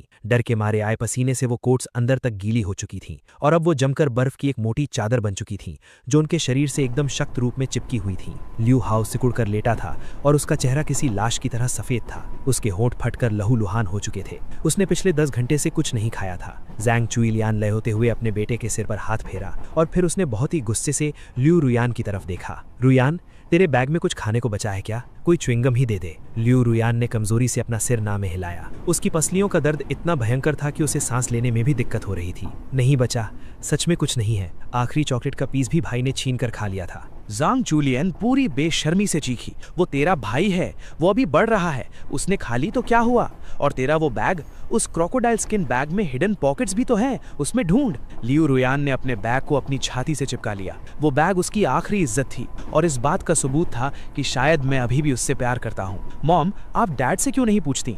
मैंने अभी देखा था, उन्होंने आधी पैकेट बिस्किट छुपाई है। ये सुनते ही सबकी नजरें कोने में दुबके हुए लियू दाचियांग पर पड़ गईं। लियू दाचियांग का शरीर अकड़ गया और उसने घबराहट में अपनी जैकेट की जेब पर हाथ रख लिया। नहीं, वो तो बस एक खाली पैकेट था जो मुझे नीचे पड़ा मिला। इस बार जिस इंसान ने हमला किया वो कोई और नहीं बल्कि उसका अपना सगा बेटा लियू हाउ था। लियू हाउ किसी पागल कुत्ते की तरह अपने बाप पर झपका और उसके कपड़े फाड़ने लगा। जांग चुलियन भी अपने बेटे की मदद करने लगी। वो चिल्ला रही थी, बुढ़े, क्या तेरे अंदर इंसानियत नहीं बची? तेरा बेटा भूख से मर रहा है और तू खाना छुपा रहा है। इस हाथापाई के बाद आधा टूटा हुआ ओरियो बिस्किट्स का पैकेट नीचे गिर गया। उसमें सिर्फ 3 बिस्किट्स थे। ये देखते ही लियू हाउ ने बाज की जैसी तेजी से 2 बिस्किट्स उठाए और अपने मुंह में ठूस लिए। वो बिना चबाए ही उन्हें निगल गया। बचा हुआ एक बिस्किट कीचड़ और बर्फ से सनी जमीन पर गिर गया। जांग चुलियन ने तुरंत झपट कर उसे उठाया, उस पर फूंक मारी, आधा खुद खाया और फिर कीचड़ से सना हुआ बाकी आधा बिस्किट लियू हाउ को दे दिया। ये ले, इसे भी खा ले, मेरा बेटा भूख से मर जाएगा। और जहां तक लियू दाचियांग और लियू रुयान की बात थी, उन्हें बिस्किट का एक चूरा तक नहीं मिला। लियू रुयान ने यह सब देखा और उसकी आंखों से आंसू बहने लगे। वो कोई इमोशनल आंसू नहीं थे बल्कि अंदर से टूट जाने वाले आंसू थे। यही उसकी फैमिली थी, यही वो फैमिली थी जिसके लिए उसने मुझे धोखा दिया था। अचानक ट्रेन का वो टूटा हुआ लाउडस्पीकर बहुत ही अजीब तरीके से ऑन हो गया। गुड नून पैसेंजर फ्रेंड्स, मुझे पता है कि तुम लोग बहुत भूखे हो और मुझे ये भी पता है कि तुम ठंड से मर रहे हो। इस ट्रेन का एक पुराना पैसेंजर होने के नाते मैंने तुम लोगों को एक छोटा सा गिफ्ट देने का फैसला किया है। ट्रेन की पेंट्री कार यानी कैबिन नंबर 10 में फ्रिज के सबसे नीचे एक लॉक किया हुआ सीक्रेट बॉक्स है। उसके अंदर सेल्फ हीटिंग मिलिट्री फूड का एक पूरा डब्बा भरा हुआ है। उसमें ब्रेज्ड पोर्क फ्लेवर है, करी चिकन फ्लेवर है और यहाँ तक कि कुछ शराब की बोतलें भी हैं। मेरी ये बात सुनते ही मानो किसी ने खौलते हुए तेल में पानी डाल दिया हो। कैबिन के सभी लोगों की आंखों में एक भूखी चमक आ गई। लेकिन मेरी बात अभी पूरी नहीं हुई थी। पर उस सीक्रेट बॉक्स की चाबी मैंने उसे 14 नंबर वाले हार्ड सीट कैबिन में कहीं छिपा दिया है। या अगर मैं और क्लियर कहूं तो वो चाबी डाउन जैकेट पहने एक पैसेंजर के पास है। मैंने उनसे कोई झूठ नहीं बोला था। पेंट्री कार में सच में वो मिलिट्री फूड था, लेकिन वो चाबी वाली बात मैंने बस एक खूनी खेल शुरू करने के लिए बनाई थी। उसी वक्त कैबिन नंबर 9 में लियू रुयान की फैमिली ने भी वो अनाउंसमेंट सुनी। वो लोग पेंट्री कार के सबसे करीब थे। अगर उन्हें वो चाबी मिल गई तो वो सारा खाना अकेले ही खा सकते थे। लियू हाउ अपनी जगह से उछल पड़ा। उसकी आंखों में लालच का एक भयानक हरा रंग था। जल्दी से कैबिन नंबर 14 में चलो, वो चाबी हमारी होनी चाहिए। वो तीनों तुरंत कैबिन नंबर 14 की तरफ भाग गए। लियू रियान को पता था कि ये मेरा कोई ट्रैप हो सकता है, लेकिन पेट में जल रही उस भयंकर भूख ने उसे भी उनके पीछे भागने पर मजबूर कर दिया। कैबिन नंबर 14 में पहले से ही दंगे शुरू हो चुके थे। लोग एक दूसरे को मार काट कर डाउन जैकेट वाले इंसान को ढूंढ रहे थे। तभी लाउडस्पीकर से मेरी आवाज फिर से आई, ओह सॉरी, मुझे अभी याद आया, वो चाबी डाउन जैकेट वाले इंसान के पास नहीं है, वो तो पिंक ओवरकोट पहने एक लड़की के पास है। अगले ही पल वहां मौजूद सभी लोगों की खून की प्यासी नजरें सीधा लियू रियान पर जाकर टिक गईं, जो अभी अभी दरवाजे से अंदर घुसी थी। लियू रियान सुन्न पड़ गई। उसने नीचे अपनी उस महंगी पिंक कोट को देखा और फिर उसे अपने आसपास सैकड़ों लोगों के मुंह में लार टपकने की आवाजें सुनाई दी। भीड़ में से किसी एक ने बहुत ही खौफनाक और सूखी आवाज में कहा, पिंक, उसने पिंक कोट पहनी है। लियू रियान की हालत खराब हो गई और उसके पैरों ने कांपना शुरू कर दिया। मैं लॉन्गे झूठ बोल रहा है, वो तुम सबको बेवकूफ बना रहा है, मेरे पास कोई चाबी नहीं है, मैं उसकी गर्लफ्रेंड हूँ। लियू दाचियांग को आखिर समझ में आ गया था कि क्या होने वाला है।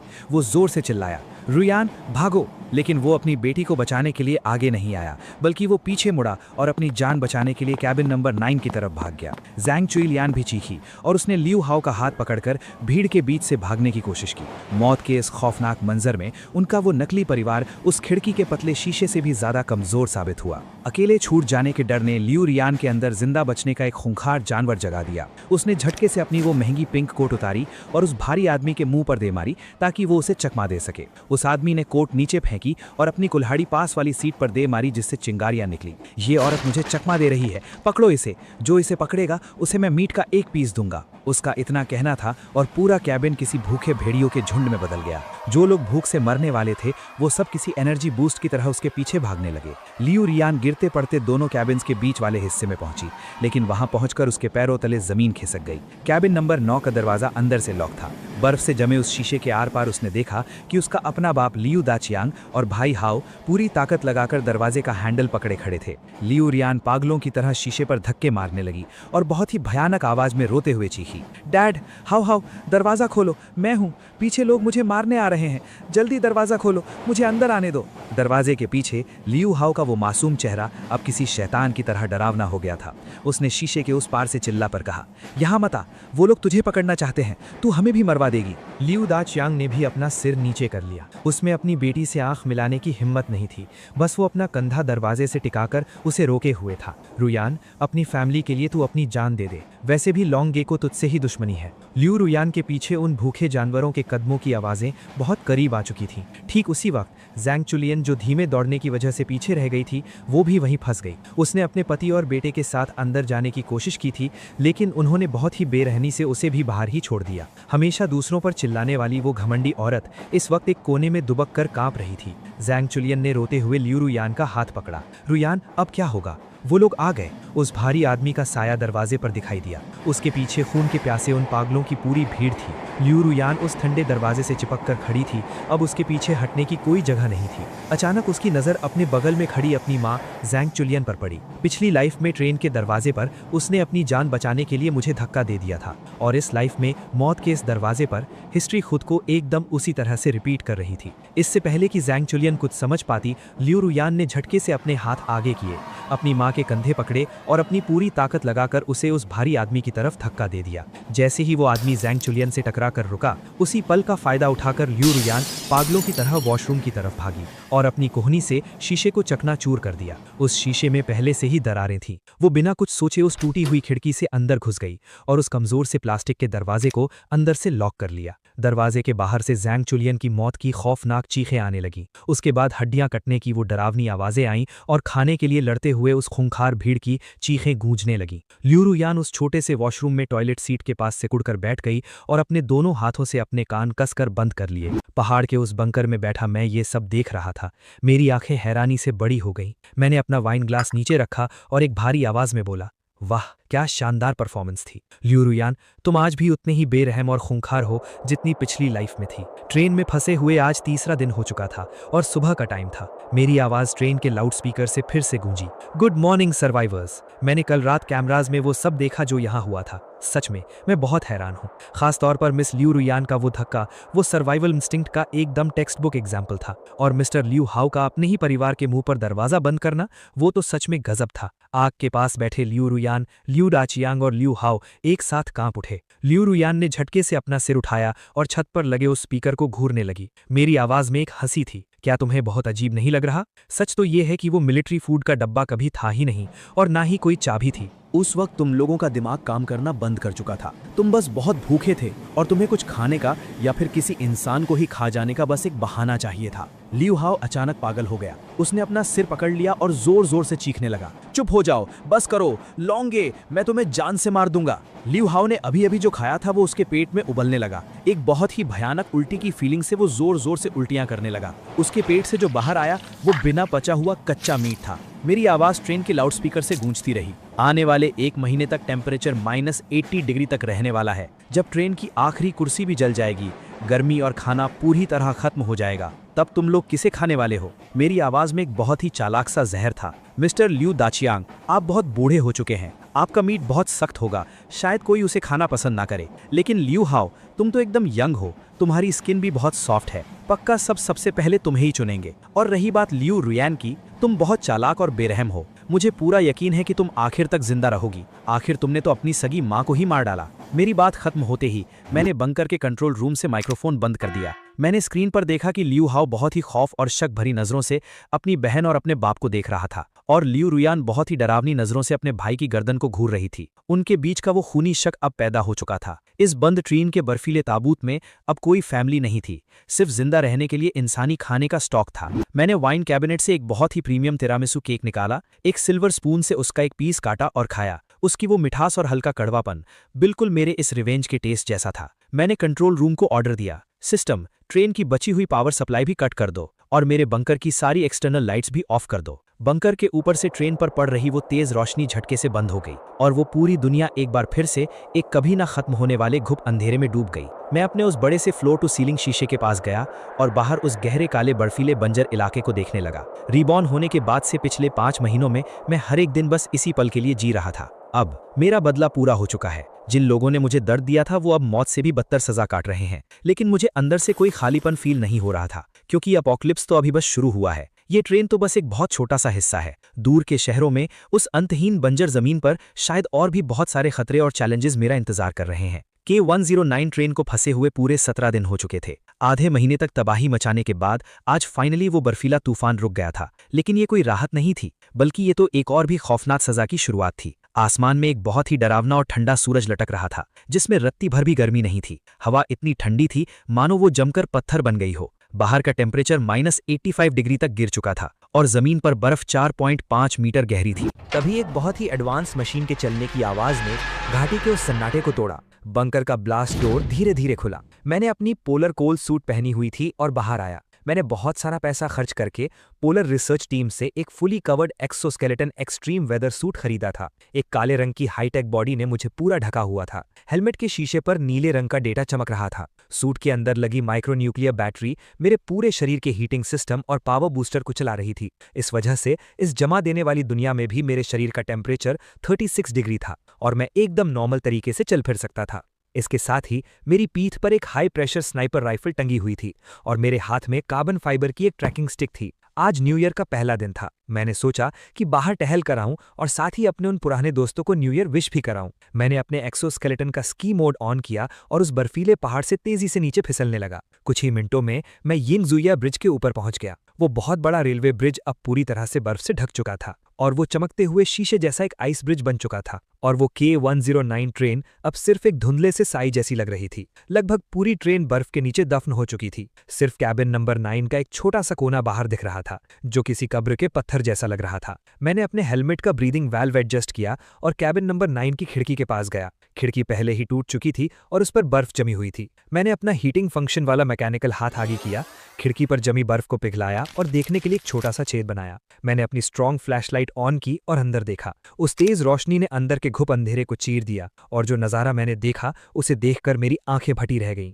वो एक आइस स्कल्पचर्स का म्यूजियम लग रहा था, या यूं कहूं कि वो सीधे नर्क का नजारा था। कैबिन के अंदर मौत से ठीक पहले की वो खौफनाक अफरा तफरी एकदम फ्रीज हो चुकी थी। लाशें एक दूसरे के ऊपर पागलों की तरह गिरी पड़ी थीं। इतनी भयंकर ठंड की वजह से उनके चेहरों पर मौत से ठीक पहले का डर एकदम साफ छपा हुआ था। कोई अपना मुंह फाड़े चीख रहा था, कोई एक कोने में सिकुड़कर रो रहा था और किसी के हाथ में अभी भी खून से सना हुआ किसी इंसान का मांस कसकर दबा हुआ था। बीच वाले रास्ते पर मैंने देखा कि लियू दाचियांग और लियू हाओ एक दूसरे को कसकर गले लगाए मरे पड़े थे। वो किसी प्यार की वजह से नहीं था, बल्कि मौत के उस आखिरी पल में वो एक दूसरे के ठंडे हो चुके शरीर से थोड़ी सी भी गर्मी चुराने की कोशिश कर रहे थे। और उनके ठीक बगल में रखे उस आग के बर्तन में अब सिर्फ काली राख और कुछ इंसानी हड्डियां बची थीं। मेरे हेलमेट की स्पीकर से मेरी आवाज उस सन्नाटे से भरे कैबिन में गूंजी। क्या यही वो एंडिंग थी जो तुम लोग चाहते थे? चलो, कम से कम पूरा परिवार एक साथ तो है। उसके बाद मैं मुड़ा और वहां से चल दिया। मेरी पिछली लाइफ की वो नफरत उनकी मौत के साथ ही खत्म हो चुकी थी। अब मेरे अंदर बस एक टारगेट पूरा होने वाला सुकून था। जब मैं अपने थ्रस्टर्स ऑन करके वापस बंकर की तरफ उड़ने वाला था, तभी मेरे एक्सोस्केलेटन के लाइफ डिटेक्शन रेडार पर अचानक एक बीप हुई। सिस्टम पर एक अलर्ट आया, 3 o'clock डायरेक्शन, डिस्टेंस 50 मीटर्स। एक बहुत ही हल्की हीट सोर्स डिटेक्ट हुई है। मैं थोड़ा हैरान हुआ और रेडार की बताई हुई डायरेक्शन की तरफ चल दिया। वहां हवा को रोकने वाला एक बहुत बड़ा पत्थर था। वो पत्थर ट्रेन से लेकर पहाड़ी के ऊपर बने मेरे बंकर के रास्ते के एकदम बीच में था। वहां कुछ पत्थरों और बर्फ के बीच एक इंसान आधा दफन हुआ पड़ा था। वो इंसान किसी कीड़े की तरह बहुत ही धीमी स्पीड से रेंग रहा था और उसकी उंगलियां उस जमे हुए बर्फ को खरोच रही थीं। मैं पास गया और मैंने उसका चेहरा देखा। वो लियू रुइयान थी। उसने 7-8 फटे पुराने कपड़े लपेटे हुए थे। सबसे ऊपर वाली मिलिट्री कोट खून और गंदगी से सनी हुई थी। उसके बाल जमकर बर्फ का एक पत्थर बन चुके थे। उसके पूरे चेहरे पर फ्रॉस्ट बाइट और पस से भरे हुए घाव हो गए थे, लेकिन उसकी आंखें अभी भी खुली हुई थीं और उन आंखों में जिंदा रहने का एक पागलपन भरा जुनून था। वो ट्रेन के पूरी तरह से जमने से पहले ही बाहर निकल आई थी। जिंदा रहने की उस भयानक जिद के दम पर -85 डिग्री के बर्फीले तूफान में वो किसी कीड़े की तरह पूरे 2 दिन और 2 रात तक रेंगती रही, सिर्फ उस गर्म जन्नत जैसे बंकर तक पहुंचने के लिए जिसे उसने कुछ दिन पहले देखा था। कदमों की आवाज सुनकर लियू रुइयान ने बहुत मुश्किल से अपना सिर उठाया। उसकी पलकों पर बर्फ जमी हुई थी और उसे कुछ साफ नहीं दिख रहा था, लेकिन उसने मेरे उस ऊंचे काले साए को देख लिया था। उसका गला ठंड से पूरी तरह से फट चुका था और उसके मुंह से किसी टूटी हुई मशीन जैसी भयानक आवाज आ रही थी। उसने अपना काला पड़ चुका हाथ आगे बढ़ाया और अपनी पूरी ताकत लगाकर मेरे पैर को पकड़ लिया। मैं नीचे दिखा। अपने हेलमेट के वन वे शीशे के आर पार मैं उसकी आंखों में वो भूख एकदम साफ देख सकता था, जिंदा रहने की भूख। मैंने उससे कहा, वाह क्या गजब की लाइफलाइन है तुम्हारी। एक कॉकरोच भी तुम्हें अपना भगवान मान लेगा। मैं नीचे झुका, लेकिन मैंने अपना हाथ आगे नहीं बढ़ाया, बल्कि मैंने अपने हेलमेट का शीशा खोल दिया। सफेद भाप बाहर निकली और मेरा वो चेहरा सामने आ गया जिसे लियू रुइयान दुनिया में सबसे अच्छे से जानती थी। एकदम फ्रेश, साफ और आंखों में एक चमक लिए हुए। मेरे चेहरे पर ठंड का एक निशान तक नहीं था। जमीन पर रेंग रही लियू रुइयान की आंखें फटी की फटी रह गई। उसने मुझे पहचान लिया था। मैंने एक हल्की सी स्माइल दी। उस भयंकर ठंड में वो स्माइल बहुत ही खतरनाक लग रही थी। जमीन पर रेंग रही लियू रुइयान को देखते हुए मैंने कहा, क्या हुआ? बहुत शौक लगा? क्या तुम्हें बहुत रिग्रेट हो रहा है? लेकिन अफसोस, इस दुनिया में पास्ट को बदलने की कोई मेडिसिन नहीं है। यहाँ बस तुम्हारे किए हुए कर्म है जो तुम्हारे सामने है। लियू रुइयान के होंठ कांपने लगे। उसके आंसू गिरे और पलक झपकते ही उसके गालों पर बर्फ के मोती बन गए। वो कुछ कहना चाहती थी। वो भीख मांगना चाहती थी। वो कहना चाहती थी कि मैं तुमसे प्यार करती हूँ, मुझे एक और चांस दे दो। लेकिन उसके गले से कोई आवाज नहीं निकली। मैंने अपनी कमर से एक थर्मस निकाला, उसका ढक्कन खोला और एकदम खौलती हुई ब्राउन शुगर जिंजर टी की एक बहुत ही शानदार खुशबू बाहर निकली। -85 डिग्री की इस हवा में वो खुशबू किसी जन्नत के अमृत जैसी लग रही थी। लियू रुइयान की नजरें उस थर्मस पर टिक गईं। उसके गले से लार निगलने की आवाज आई। मैंने उसके एकदम सामने उस जिंजर टी का एक घूंट पिया और फिर बाकी बची हुई चाय को सीधे बर्फ पर गिरा दिया। उसके बाद मैंने अपना मास्क वापस बंद किया, खड़ा हुआ और अपने एक्सोस्केलेटन सूट के जेट सिस्टम को ऑन किया। मैं पीछे मुड़ा और तेजी से उड़ते हुए पहाड़ की तरफ चला गया और पीछे सिर्फ लियू रुइयान बची थी, जो बर्फ पर गिरी उस जमी हुई चाय के सामने रेंग रही थी। उसका हाथ हवा में किसी चीज को पकड़ने के पोज में ही जम गया था और उसकी आंखों की वो आखिरी चमक अब हमेशा के लिए बुझ चुकी थी। उस खौफनाक हवा के चलने के 5 मिनट बाद वहां एक नई आइस स्कल्पचर बन चुकी थी। उस बर्फ की मूर्ति का नाम था लालच। और अपने अंडरग्राउंड बंकर के बेडरूम में लौटकर मैं एकदम रिलैक्स होकर अपने बिस्तर पर लेट गया। रिबॉर्न होने के बाद से ये मेरी सबसे सुकून भरी नींद थी। इस शांत आधी रात में अपोकलिप्स का ये खौफनाक विंटर तो बस अभी शुरू हुआ था, लेकिन मेरे लिए अब स्प्रिंग का मौसम आ चुका था। हे दोस्तों, इस वीडियो को देखने के लिए आपका बहुत बहुत शुक्रिया। प्लीज इस वीडियो को लाइक और शेयर जरूर करें। तो प्लीज इस वीडियो को अपना पूरा सपोर्ट दें और ऐसी ही नई नई स्टोरीज के लिए चैनल को अभी सब्सक्राइब कर लें। मिलते हैं अगले वीडियो में।